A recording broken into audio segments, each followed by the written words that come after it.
जब भी आपने इसके ऊपर बैठना है, आपने अपनी चेस्ट बैक करनी है और अपराइट करनी है, ठीक है। आपका बेली बटन इस सीट से टच होगा, बाकी फुल बॉडी फ्री होगी। So welcome back guys. जो आज का हमारा टॉपिक है वो थोड़ा स्पेसिफिक सा है। जो न्यूबीज़ हमारे पास आते हैं उनको ये नहीं पता कि इस मशीन को क्या कहते हैं, इस मशीन को कैसे लगाना है, क्योंकि एक न्यू मॉडल है ये मशीन का, ये एक फ्री वेट मशीन है। मोस्टली जो लोग होते हैं वो लैट पुल डाउन रॉड के तौर पे इस्तेमाल करते हैं, ठीक है। हर जिम में वो एक लैट पुल डाउन पड़ी होती है जिसको रॉड को बैक कोई लगाता है, कोई फ्रंट लगाता है। तो ये एक उसका आप कह सकते हैं एक मॉडर्न वर्जन है जिसके अंदर लैट पुल डाउन, ये भी लैट पुल डाउन ही है, लेकिन इसके अंदर 3 ग्रिप्स इन्वॉल्व होती हैं, जिसके अंदर हम देखते हैं कि ऑलमोस्ट विंग्स के सारे मसल यूज़ होते हैं, हिट करते हैं अगर इसको एक्यूरेटली यूज़ किया जाए।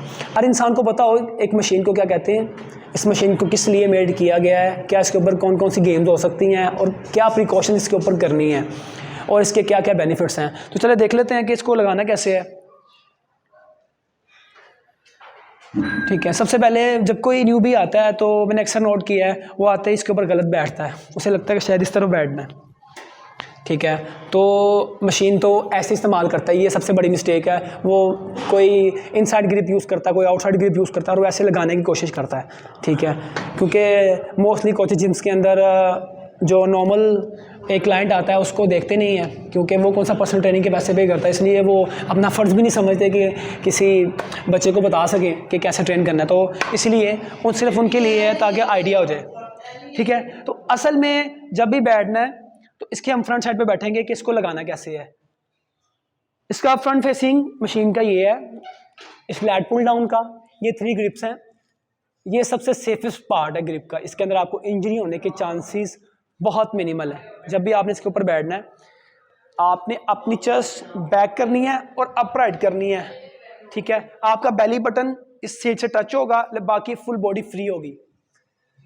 ऐसे हमने इसको ग्रिप करना है। ग्रिप करने के बाद जब इसको नीचे लेके आना है, अपने पूरे लैट्स को आपने कॉन्ट्रैक्ट करना है ऐसे, और ऊपर जाके बाजू नहीं खोलने। अगर आप अपना ये एल्बो पूरा खोल देंगे तो मसल का जो टेंशन है विंग से हटके आपके बाइसेप पे आ जाएगा।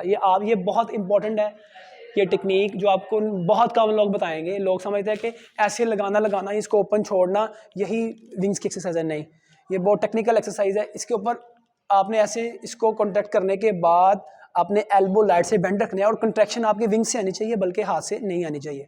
और इसके साथ हम ये इसकी आउटसाइड ग्रिप है, जैसे लोग ओपन रॉड लगाते हैं लैट पुल डाउन के अंदर, आप उसको किसी को अगर वो लगाने का मतलब ज़्यादा यूज टू है तो वो ये वाली ग्रिप इस्तेमाल कर सकता है, ये सेम फंक्शन के तौर पे इस्तेमाल करेगा और इससे ज़्यादा उस लैट पुल डाउन से ज़्यादा सेफ होगा।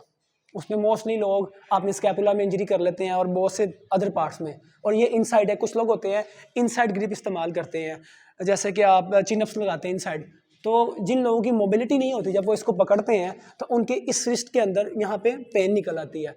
तो इसका एक ये फ़ायदा भी है, इसका एंगल कुछ इस तरह से डिज़ाइन है कि ये इनसाइड फॉल करता है लाइक दिस। तो हाँ, अगर हम इसको इनसाइड करने की कोशिश भी करें, अगर हम ऐसे पकड़ते हैं इसको, तो ये इनसाइड भी मूव, इस एंगल से भी मूव कर सकता है, ठीक है। हम इसको इस एंगल से भी मूव कर सकते हैं। जब हम थंब आउटसाइड इस ग्रिप को करेंगे तो हमारी बॉडी स्टेबलाइज हो जाएगी और हमें रिस्ट के चांसेस पेन के कम हो जाएंगे। तो हम इजीली इसको इस्तेमाल कर सकते हैं।